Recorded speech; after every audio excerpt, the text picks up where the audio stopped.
Earth needs no introduction. From its origin to its inevitable future, the story of Earth is the greatest story ever told. So if you're looking to boost your knowledge of our planet, you'll really enjoy this list of Earth facts. Let's get started.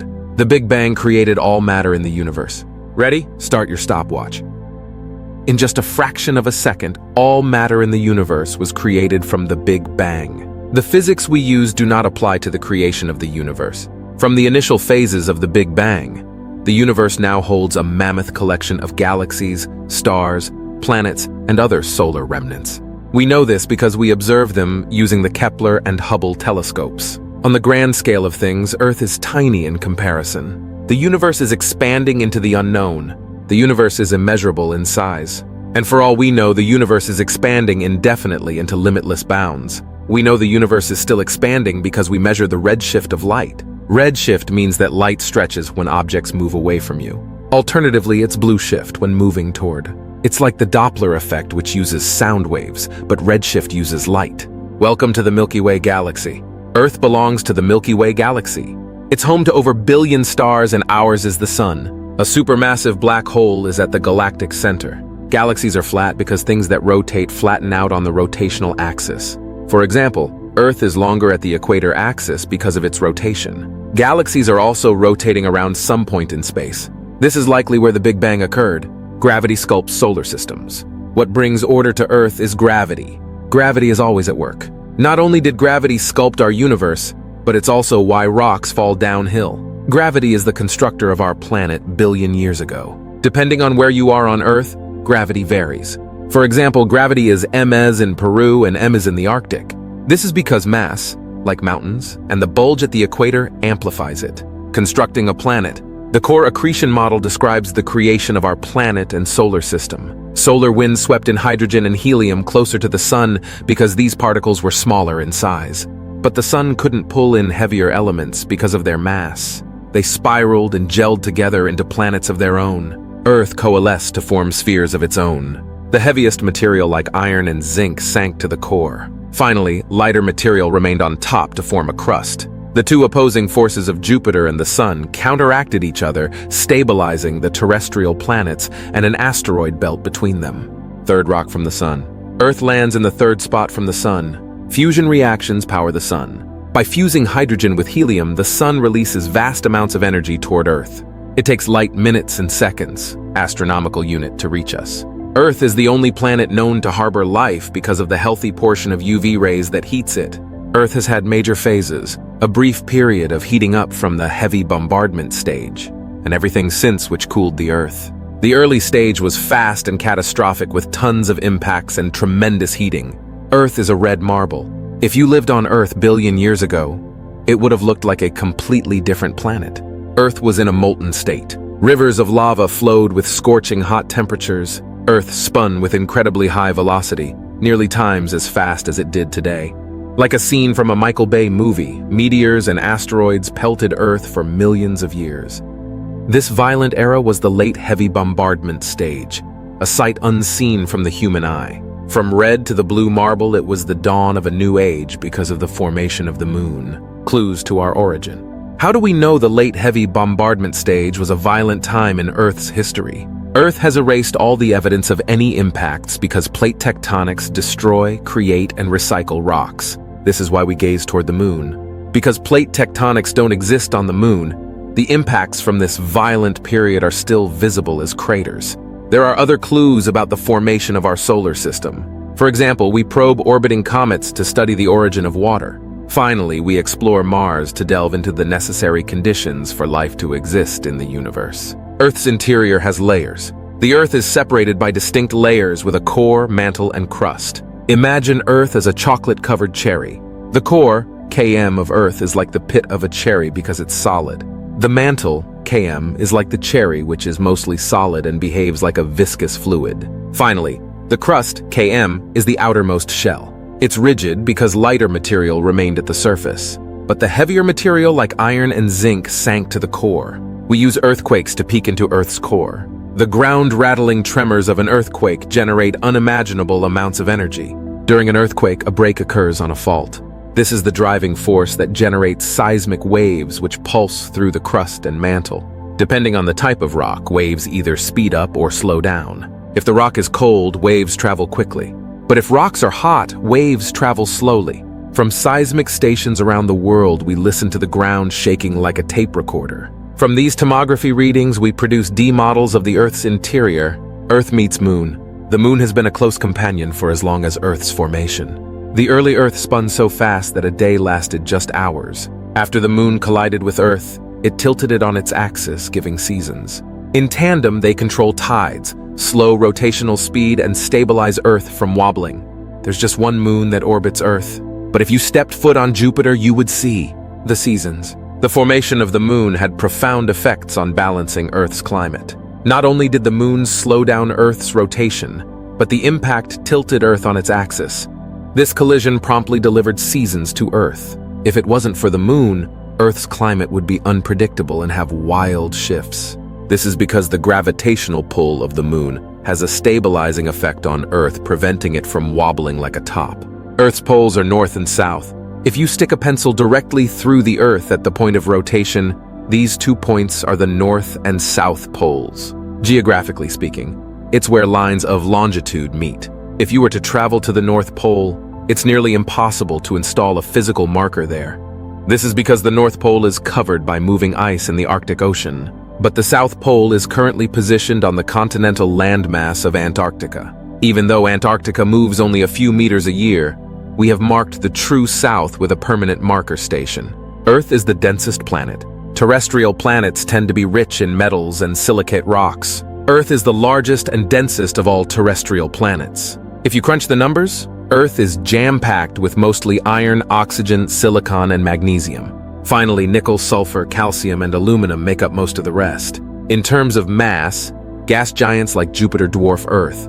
The colossal heavyweight Jupiter's radius is nearly km compared to Earth's measly km. Our magnetic field. Earth's magnetosphere stretches tens of thousands of kilometers in space. Like a force field, it protects us with a never-ending stream of charged particles. Inside Earth, the solid core heats the outer liquid layer. As a result, this produces a geodynamo and convection currents, which is our magnetic field. Without a magnetic field, our skin would be unguarded from harmful radiation. Also, solar flares from the sun would constantly cut off our communication systems. A healthy dose of solar radiation. Our sun is of the total mass of the solar system. It's this solar energy that heats the Earth. The balance of Earth's temperature relies on how much energy enters and leaves the planet's system. When incoming energy from the sun is absorbed by the Earth system, Earth warms. When the sun's energy is reflected back into space, Earth avoids warming. When absorbed energy is released back into space, Earth cools. Natural and human causes can influence Earth's energy balance. Earth is in the Goldilocks zone. Lucky for us, Earth is in the Goldilocks zone. This means that it's within the range where liquid water can persist. In other words, because Earth receives a hearty portion of the sun's rays, astronomical unit, it can sustain life. Even here in our Milky Way galaxy, at least possible habitable planets are within the Goldilocks zone. This means that only light years away, there is a glimmer of hope that other life exists. Nitrogen outnumbers oxygen too. Earth possesses a massive supply of nitrogen in its atmosphere. By far, it's the largest outnumbering oxygen and carbon. Why so much nitrogen? Simply, it's just because it's what was here when the Earth formed. But not only is there a sizable amount of nitrogen in the atmosphere, but it's entangled in our soil fertilizing plants. Earth's atmosphere composition largely consists of nitrogen, oxygen, argon, carbon dioxide, and water vapor. Our changing atmosphere. Earth's early atmosphere was filled with methane and ammonia. CO played a dominant role early in Earth's history. But after oxygen filled the air, it created a habitable planet. Since early Earth, oxygen levels have changed significantly. For example, free oxygen levels peaked just before the age of dinosaurs. Now, Earth's blue skies are picturesque. We have oxygen to thank for its impeccable beauty. Our first oceans. In the case of our first oceans, the simplest explanation is often the best. That is, water existed all along in rocks inside the crust.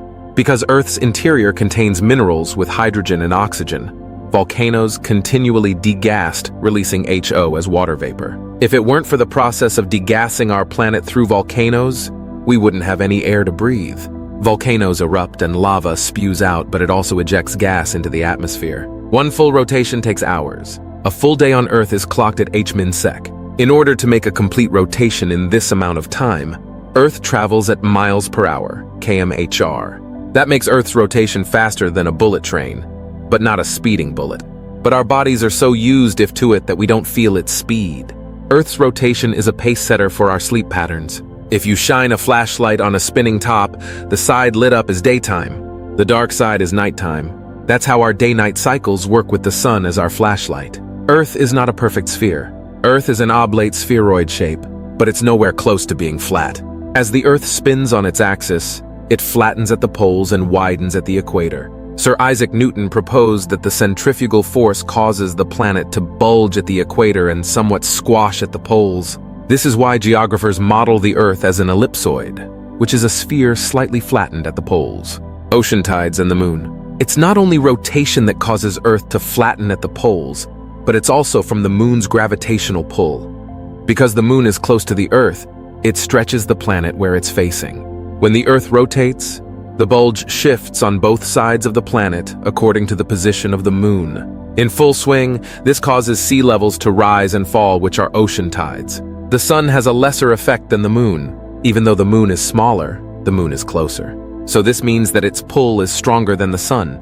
Radioactive isotopes put Earth on a light simmer. 4 isotopes inside Earth put it on a light simmer. Like a slow cooker, they constantly generate heat within the planet, keeping it on a light boil. These 4 isotopes are uranium, U, thorium-3, and potassium, K. Each number in these radioactive isotopes corresponds to the number of protons and neutrons in its nucleus. Because of these isotopes, Earth is geologically active and maintains a cozy temperature. The majority of heat transfer is from mid-oceanic ridges, and the least is from continental interiors.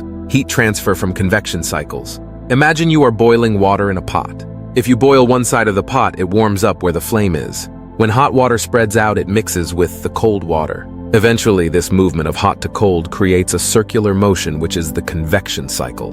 Beneath the crust, the convection cycle occurs in the mantle. Because the plastic-like asthenosphere acts as a liquid, it makes the convection cycle possible. The lithosphere rides on the asthenosphere. The lithosphere sits on a plasticky layer called the asthenosphere. Because of its buoyancy, the lighter rock floats on it. It spans km beneath the surface. Soon after a dramatic period of Earth heating, the Earth started to cool down. This was when the solid lithosphere layer began to form as continents began to rise up out of the mantle. The asthenosphere is the untold story of how its fluidity facilitates plate tectonics. Plate tectonics create new rock. Inch by inch, the Earth beneath our feet is moving, but it's so slow that we don't even notice it. However, GPS can measure their movements. Like a giant conveyor belt, one end of a plate is sinking into the Earth, transporting whatever is on top of it. At the opposite end, new rock rises from the mantle. Plate tectonics is the mechanism that recycles Earth's lithosphere. This breakthrough discovery transformed geology as we know it, building mountains and orogenies. Plate tectonics are deceptively slow, but they're never idle.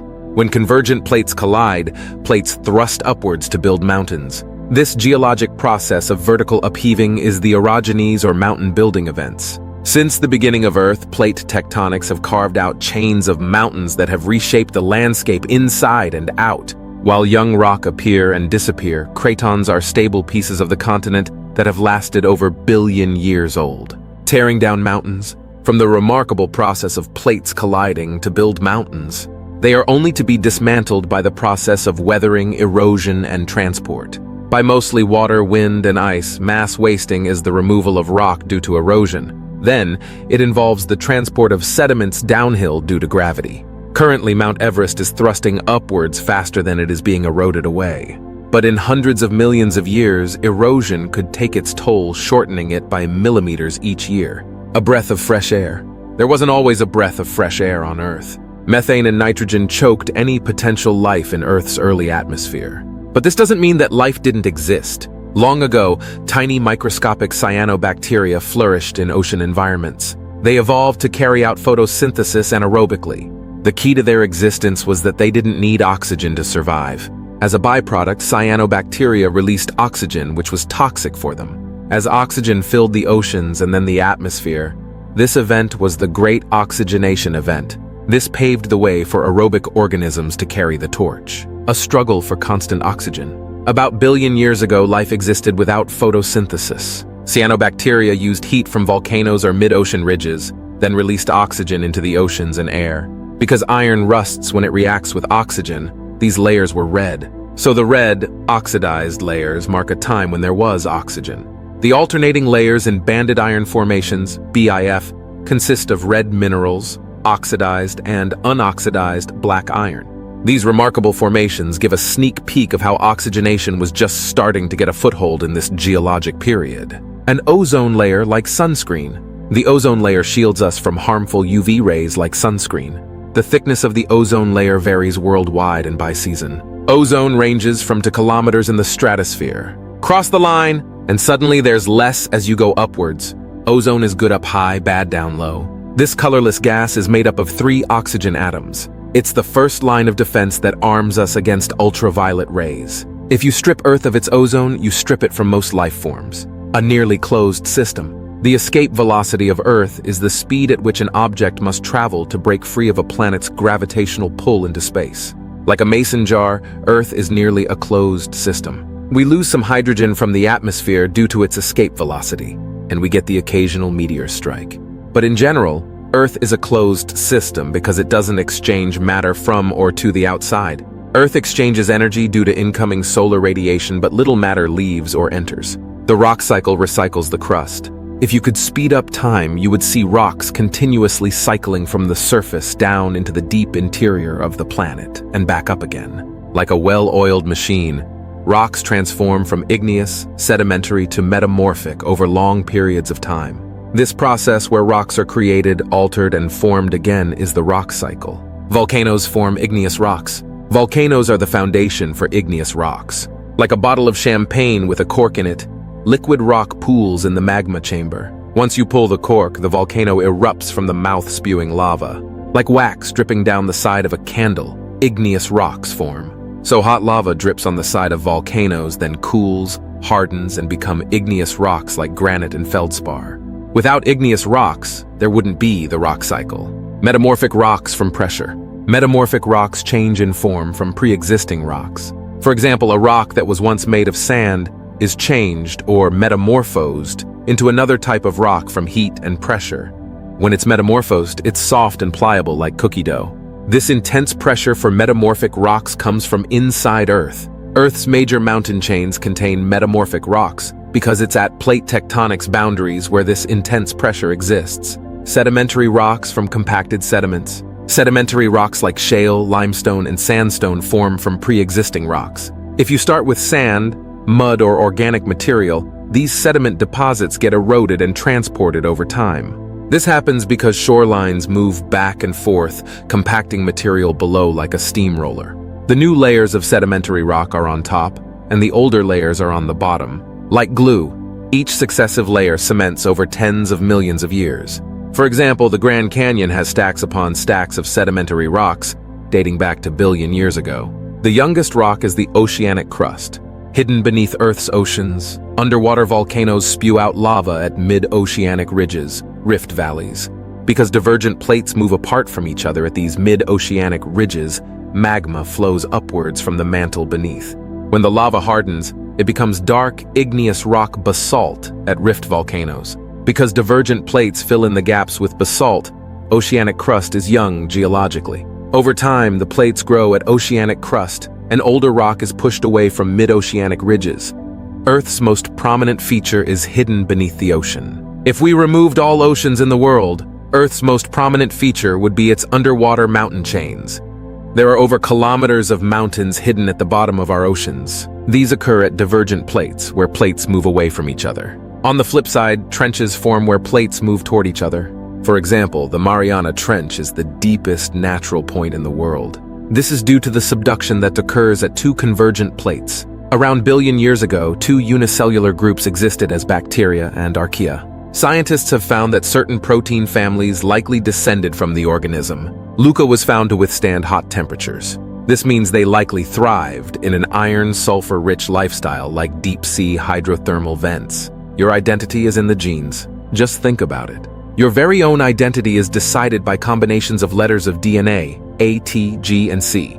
There's so much DNA in your body that it can stretch all the way to the moon. The truth is, We don't know the origin of DNA, and we don't even know if RNA came before. In primordial soup, this is where organic compounds and amino acids had the right conditions to synthesize from inorganic matter. In hydrothermal vents beneath the ocean floor, this is where it's believed to have the necessary building blocks for life. Complex life from endosymbiosis. Endosymbiosis is the origin of complex life on Earth. It's the idea that prokaryotic cells become eukaryotic from a symbiotic encounter. It starts with a mitochondrion latching onto a prokaryote. In turn, the mitochondrion leverages the nutrient-rich surroundings of the prokaryote. And in return, the prokaryote energizes from the mitochondria during its residence. As both symbiotically gain from the encounter, they asexually multiply and evolve in this configuration. In conclusion, mitochondria once lived free but are now part of complex cells through endosymbiosis. Cambrian explosion and life diversification. The Cambrian explosion was the largest diversification of life in Earth's history. In this remarkable evolutionary event, new life started in the ocean, then moved to land. This was the first time in geologic history that we could identify life from fossilized animals. Everything else before this era was pre-Cambrian without hard body parts. The Cambrian explosion was the roots of life that sparked a colossal amount of diversity in oceans and land. Fossil records are like frozen photographs. Fossils are preserved remains from past living things such as bones, shells, or exoskeletons. When you unveil a fossil, it's like a spyglass into the past. Every fossil was living before our time, untouched for centuries. Like frozen photographs in the past, we piece together the geologic past with fossils. Every fossil is like a puzzle piece that we link to the evolution of life. By examining a simple imprint in rock, we understand ancient supercontinents and continental drift. Fossils don't exist in Earth's history. Only primitive life forms like bacteria and archaea lived on early Earth. It wasn't until the Cambrian explosion that complex life finally began to thrive. This marked a time when a wide array of life forms evolved. For example, we've uncovered fossils with shells or exoskeletons during this era. This means that if you look at Earth's geological timeline, complex life did not exist for more than of it, water covers of the planet.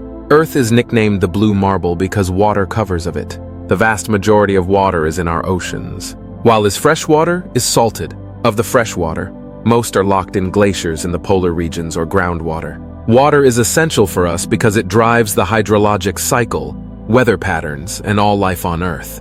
Water changes states from gas, liquid, and water. Because water is extremely versatile, it can transform phases from a gas, liquid, and solid. We have so much water on the surface that it's incorporated in the water cycle, weather, and biology. From a liquid state, water evaporates into a gas or freezes into ice. Like water dripping down a chilled glass of water, condensation goes from a gas to a liquid state.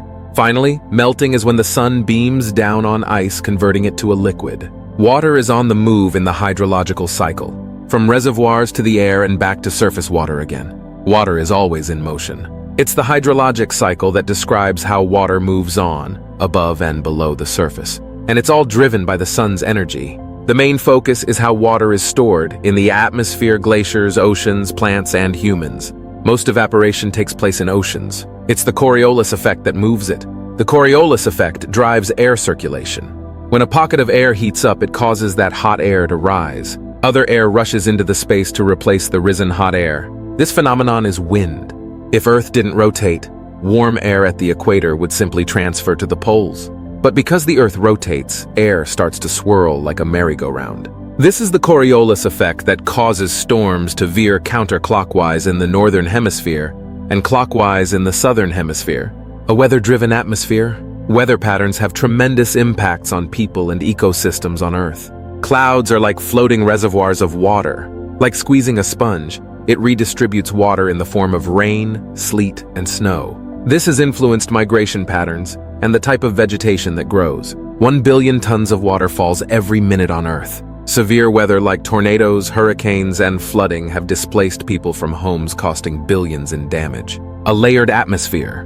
We categorize the atmosphere as separate layers. Air thins out as you go up in space. In general, the atmosphere is thickest closer to the surface. If you go upwards of meters, air pressure is half that at sea level. So this means you have to breathe about twice as much to get the same amount of oxygen. We live in the troposphere where all weather occurs. Next, the jet stream and airplanes fly in the stratosphere at Cam altitude. The mesosphere is the coldest layer extending from km upwards. Finally, the thermosphere is where UV radiation heats up. Groundwater as a hidden freshwater supply. Despite the popular belief that groundwater exists as a huge lake underground, water actually exists in tiny pore spaces within rocks and soil. Groundwater has more than times the amount of fresh water than lakes and streams combined. Groundwater is hard to get out of the ground, slow to recharge, and is easily contaminated. That's why groundwater is a delicate resource that we use as a rainy day fund and draw in times of need. Pardon the pun. Ocean currents push water across the globe. Ocean circulation currents are like a global conveyor belt exchanging warm and cool waters. At the equator, the sun is strongest heating water mostly there. From the equator, hot water pushes outward to the south and north pole. At the same time, cold water from the north and south poles collide with this warm water. Because the Earth is rotating, water flows in a circular pattern. This is why ocean currents move clockwise in the northern hemisphere and counterclockwise in the southern hemisphere. While wind drives surface ocean currents, temperature and salt gradients mostly influence deep ocean currents. Earth's background noise. Even without earthquakes, seismometers constantly record seismic energy. It records periods of oscillations about every second as background noise. These oscillations are due to ocean waves constantly crashing into continents. Earth's constant hum is because masses shake back and forth like a metronome. And during storms, it worsens as the reverberations are amplified. Photosynthesis and food synthesis. The main idea of photosynthesis is that it takes in carbon dioxide and uses that carbon with water to convert it into a chemical form like glucose. Without light, you cut the plant off from the energy needed to produce photosynthesis. Without water or CO, you choke the plant from the essential building blocks that are the plant's structure. So water is HO, which provides oxygen and hydrogen. Carbon dioxide is CO, which provides carbon and oxygen. The plants use solar energy to break apart the carbon dioxide in the air and use the carbon for plant material, in turn releasing the oxygen. This cycle is the short-term carbon cycle. The short-term carbon cycle. In the short-term carbon cycle, carbon is always in flux. It cycles through the environment in various forms. From the small amount of carbon dioxide in the air, plants and algae convert it to food using water and light. In turn, this produces O back into the air. Carbon fuels all living things. For example, animals consume food for energy using O and giving off CO. Then it goes back again through the same process again. So the short-term carbon cycle describes how carbon goes from an inorganic compound like CO into an organic compound like CHO. The long-term carbon cycle. Carbon is in motion again in the long-term carbon cycle. But the distinction between the short-term carbon cycle is that this cycle takes millions of years to come full circle. Instead of carbon converting into sugars, carbon is repurposed into fossil fuels like coal. When plants are buried and compacted over millions of years, they become hydrocarbons. When you drive your gas-powered car, you tap into Earth's carbon reserves, deposited hundreds of million years ago. Coal reserves from buried plants. The Carboniferous period laid down gigatons of hydrocarbons. When plants were compacted and buried for millions of years, they couldn't decompose naturally. Eventually, they became methane, coal, and oil reserves all stored underground. As we unlock these reserves, they hold incalculable worth. We harness their power and release it into the atmosphere. After usage, it becomes part of the short and long-term carbon cycle again. From here, it takes millions of years to become a fossil fuel again, or just several to take part in the photosynthesis of a plant. The greenhouse effect is essential to life. I've got good news and bad news. Because greenhouse gases trap heat in the atmosphere, this helps regulate temperature. Without greenhouse gases, we'd live in an icebox. Now the bad news, because we put too much of it in the air, it amplifies the greenhouse effect and less solar radiation is radiating back to space. Too much of a bad thing can leave everlasting consequences for our planet. Trees grow from the top down. For the most part, trees grow using carbon dioxide and rain from the atmosphere.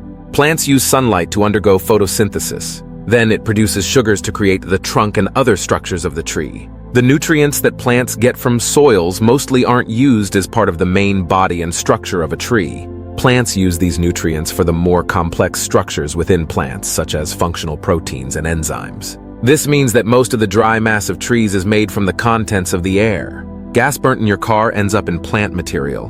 When your car burns gasoline, the fossil fuels are released into the air as carbon dioxide and water vapor. The air pollution stays in the atmosphere for a while, but eventually plants consume it during photosynthesis. So that same weight from the tank of gasoline gets converted into wood or plant material by photosynthesis. Given how many cars are being driven daily, plants have access to plenty of material for their growth. They just need the ideal conditions to grow. Life evolves on Earth. In flesh and blood, you have been genetically fine-tuned as a product of natural selection. Without evolution, there would be no biodiversity hotspots like tropical rainforests. This is because life evolved in some of the toughest conditions, like an overabundance of water and nutrient-deficient soils. Over time, plants, animals, and fungi have developed immunity to harmful bacteria and viruses from these harsh conditions. This is because whatever doesn't work just doesn't survive. Evolution does the work. This is why we find some of the most resistant chemicals for medicine in tropical rainforests. Dinosaurs dominated for million years. Think about it. For million years, dinosaurs dominated the land. Today, we unearth dinosaur fossils of unfathomable size. The theory is that gigantism correlates with oxygen levels in the atmosphere. Higher oxygen levels meant more size and mass. There is varying opinion on oxygen levels during the age of dinosaurs. Regardless, these reptile-like mammals grew to an extraordinary size. Ultimately, the demise of dinosaurs was a mile-wide asteroid known as the Cretaceous-Paleogene extinction event. Temperatures began to plummet because a dust cloud blocked the sun. Mass extinctions are common in nature. Earth has experienced mass extinctions. More than of species that existed are now extinct. Time and time again, the reign of a species has fallen with an abrupt ending. For example, ocean-atmosphere chemistry, climate change, volcanic activity, and meteor-asteroid impacts had fatal consequences. No matter how far back you look, nature has found its way to reshuffle the deck. Large mammals are at greater risk.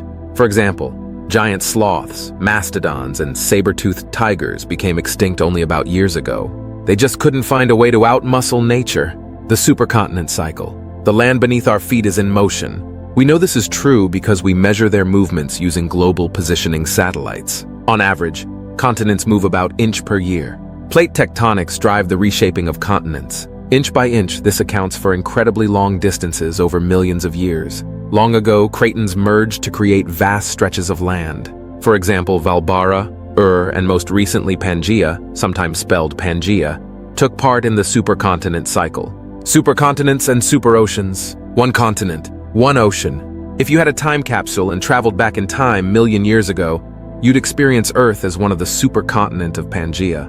From coast to coast, Pangaea was surrounded by the superocean Panthalassa. Gradually, continental drift tore the supercontinent apart into our current placement of continents. Today, we pick up the pieces and look at the clues of Pangaea. For example, notice the striking similarities of continental boundaries aligning in a world map. Dinosaur fossils from Pangaea. Dinosaurs lived on the supercontinent of Pangaea for over a million years. Plate tectonics was the mechanism that eventually tore continents apart. We know this because we can find the same fossils on separate continents today. We see fossils of the same land herbivores today on separate continents that couldn't fly or swim. The reason is that they lived on Pangaea, and over time it separated. To this day, scientists have kept a thorough record documenting each fossil discovery. The geologic timescale. The geologic timescale of Earth is almost unimaginable to us. This is because human lifespans are so short in comparison. We work in hours, days, months, and years. But the Earth works in decades, centuries, and millions of years. Like chapters in a book, geologists partition Earth's history into periods, eras, and epochs. Each block of geologic time has a notable start and end. So that means that timing is everything when it comes to the geologic time scale.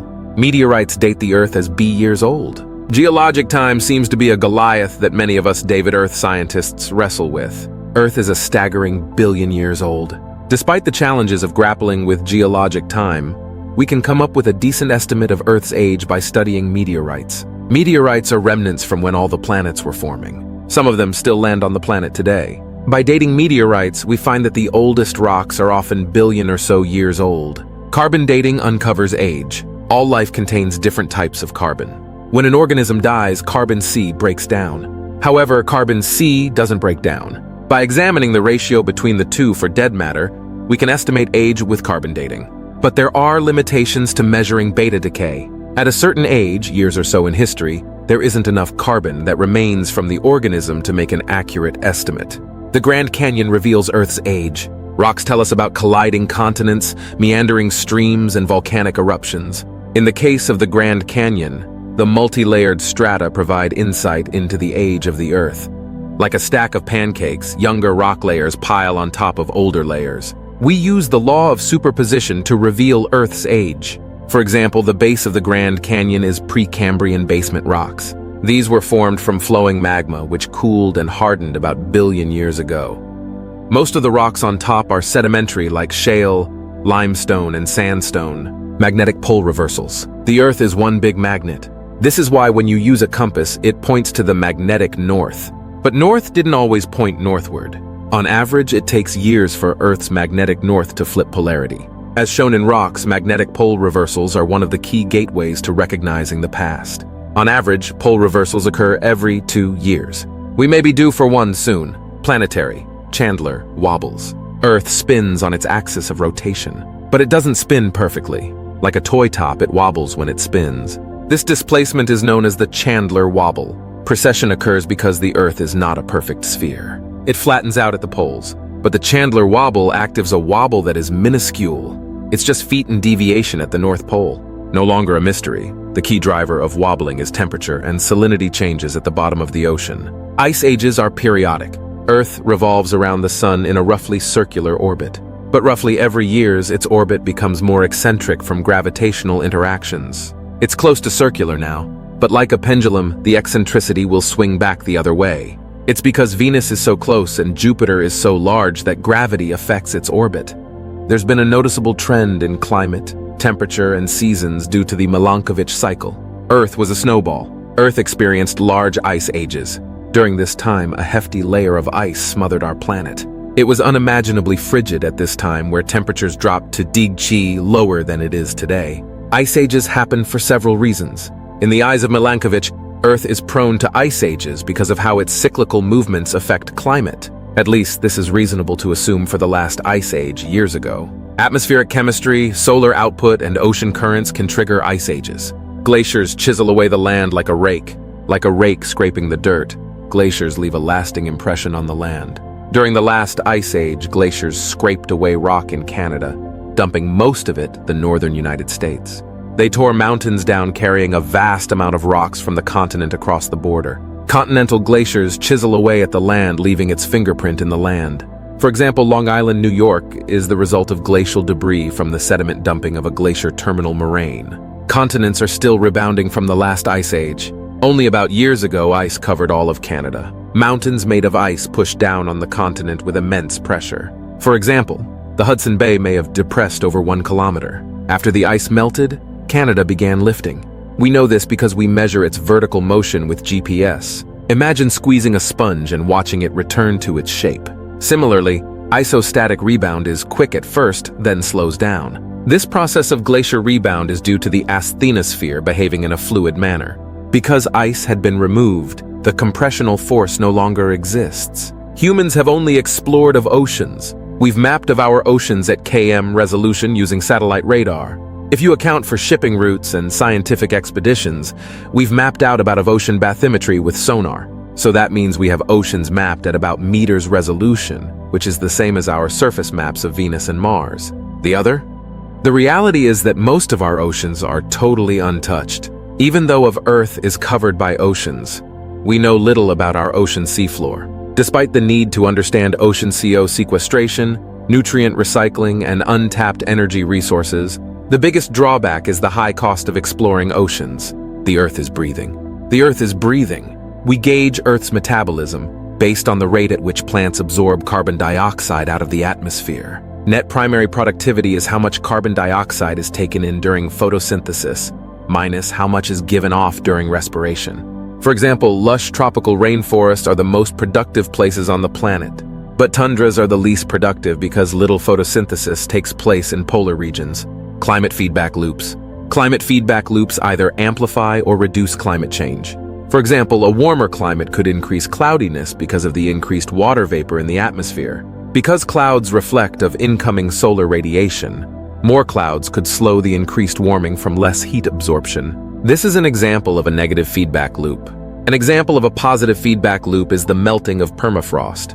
This amplifies climate change because its methane contents would be released into the atmosphere. Watersheds are like upside-down umbrellas. Everyone lives in a watershed. This is because when it rains, it drains into a catchment basin. Think of a watershed like an upside-down umbrella. The canopy catches water to eventually end up at the lowest depression. These depressions are often well-connected networks of tributaries. They zigzag all the way to a main body of water like a river or lake. That means everything upstream ends up downstream. Salinity in oceans. Imagine you're stranded on a raft in the middle of the ocean. All this water, but no fresh water to drink. Oceans are salty because runoff transports minerals and salts from the surface. When the ocean evaporates from heat, salt remains in the ocean, and water rises. Even though rainwater wakes minerals and salts into rivers and lakes, they are mostly freshwater. This is because their minerals get washed away and transported to an outlet at the nearest ocean. So unlike the high salinity we find in oceans, lakes, and rivers, constantly have the minerals washed away. Deltas are fertile and often overcrowded. Streams and rivers drain into an ocean or lake carrying sediment. Deltas begin to form when they carry too much sediment and clog the entrance into the basin. At this point, the stream loses energy because of the increased sediment deposits. This forces the basin entrance to widen, forming a delta. Deltas take different shapes. If you have too many sediment deposits, a feature like a birdfoot delta forms. When it floods, sediments spread across the region. When water recedes, soils are rich and fertile for agricultural purposes. Soil formation from weathering. Let's start with a big boulder on the ground. Then let it sit for thousands of years. Eventually, it will break down and form into soil. This is mostly due to the percolation of water-dissolving rocks. That's why from top to bottom, soils get rockier further down. But other types of weathering can peel away at rock as soil formation factors. Most importantly, soil differs geographically. For example, tropical rainforests have a thick pedosphere because of the abundance of rain in this region. The nitrogen cycle from the air to soil. Nitrogen makes up about of the air. Plants and animals need nitrogen to make proteins, but they cannot take it in from the air. Because nitrogen is unreactive as a gas, it has to be transformed into a new molecule. When bacteria in the soil take nitrogen from the air, it becomes nitrates and can move through the food chain. For example, legumes like clovers, peas, and beans, their roots can take N from the air and transform it into another form called nitrates. In addition, lightning transforms N into know, which goes into the soil to form nitrates. Also, synthetic fertilizer from farming can bring nitrate to the soil. Lightning strikes million times per day. When you rub your feet on the carpet, you build a slight negative charge. You get a shock because you discharge the static electric charge to a positively charged object. Similarly, lightning is an electrostatic discharge that is supercharged from ionized air. Lightning always finds the fastest route to Earth. By releasing a massive bolt of electricity, lightning is hotter than the sun when it strikes. Lightning strikes million times a day. It helps in the production of ozone and nitrogen fixation. Nutrient cycle, from inorganic to organic. Food for thought, the nutrient cycle is constantly exchanging inorganic and organic matter back and forth in an environment. Because Earth is a closed system, nothing is taken out or in. It's just recycled back and forth. First, plants uptake nutrients from the soil to grow. Then, animals consume plants and make waste. Eventually, plants die and decay, becoming litter in the soil. Decomposers break it down so it can be recycled to be part of the food chain again. This vital process releases nutrients and replenishes the soil, keeping the nutrient cycle in balance. This process of production and decomposition is deep-rooted and is the lifeblood in fully functional ecosystems. Nutrient-deprived soils. It's true that plants grow from the top down. In other words, it uses water and carbon dioxide from the air to grow. But nutrients like nitrogen, N, phosphorus, P, and potassium, K, are key elements for plant growth. If you deplete the soil from these nutrients, this deprives the plants from growing. For example, this is an ongoing problem for farming and tree harvesting areas. This is why farmers rotate crops and allow periods of rest or fallow to replenish soil with nutrients. In addition, farmers use chemical and natural fertilizers to replace nitrogen, which is leached from the soil by growing plants or runoff into streams. Köppen climate classification. The Köppen climate classification is the most widely used system to catalog our environment. In the eyes of Köppen, Earth consists of climate types: tropical, dry, temperate, continental, and polar. Dry climates are characterized by having a shortage of water, while polar climates endure frigid temperatures, DGC. Tropical climates sustain a healthy portion of high temperatures. Temperate climates take the middle road for average temperature. Finally, continental climates are usually situated in the interior of continents. Resilient ecosystems from biodiversity. Biodiversity or biological diversity refers to the variety of species and genetic diversity in an ecosystem. Ecosystems rely on biodiversity for resiliency, health, and food. A loss in biodiversity is like a soccer team without a defense. If you lose specific habitats like wetlands, grasslands, and forests, then you threaten biodiversity. It's from the richness in species that we can derive certain pharmaceutical products. For example, of the drugs we commonly use today were originally derived from plants. Most of these were discovered in rainforests where biodiversity is immense. Coral reefs as biodiversity hotspots. For ocean life, coral reefs are biodiversity hotspots. Remarkably, about plage of marine species reside in coral reefs. These are like the rainforests of the oceans.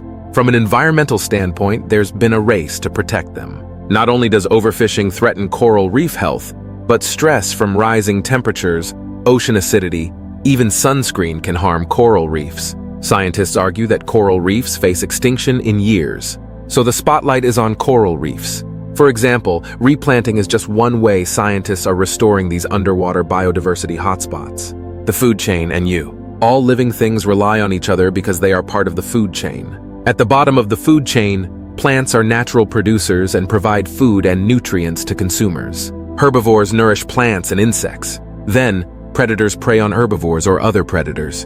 When an animal dies, scavengers and decomposers break them down. Afterward, it can be recycled to be part of the food chain again. Your body is bacteria.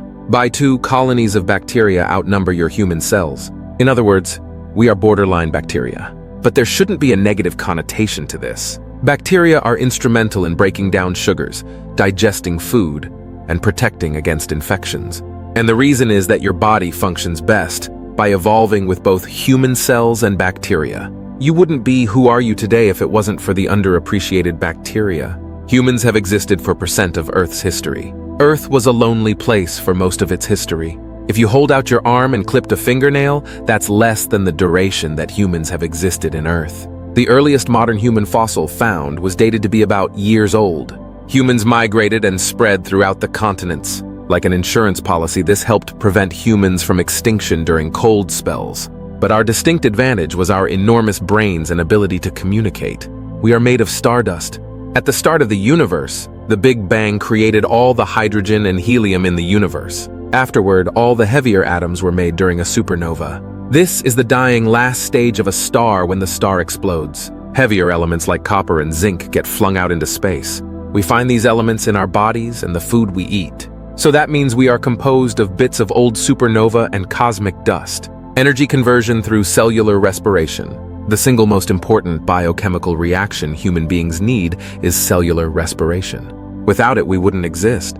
Our cells require oxygen to break down the food we consume. From glucose and oxygen, cellular respiration is the mechanism that gives us the energy we need to live. All the chemical reactions in living things run off ATP. Basically, sugars, fats, and proteins turn into ATP, which is the usable form of energy for biological systems like ours. Billion humans live on Earth and counting. In flesh and blood, billion humans call Earth their home. The emergence of humans has left a profound impact on the planet. We customize our environment by erecting cities, chopping down forests, and altering the chemical makeup of the atmosphere. Unequivocally, humans are transforming the landscape at an unsustainable rate. The greatest gift for your children. % of scientists agree that humans are causing recent climate change. For example, the evidence includes rising sea levels, warming oceans, and shrinking ice sheets. Like a one-man wrecking ball, humans emit methane, carbon dioxide, and aerosol greenhouse gases. These are the heavy hitters that continue to fill the air at unprecedented rates. Overall, we need a new strategy, not wishful thinking. Sea levels constantly change. As temperatures surge, sea levels rise with it. This is because melting ice sheets and glaciers add to total water volume. Scientists estimate the sea level will rise to inches by. This rise in sea levels could swallow parts of coastal cities like Shanghai, Olympia, and New York. How do we slow down the massive supply of water? First, we reverse deforestation to capture more carbon from the atmosphere. Second, we reduce greenhouse gas emissions to help stabilize temperature. Finally, we all have to consider the environment in our daily lives. Earth will be fine. But we won't.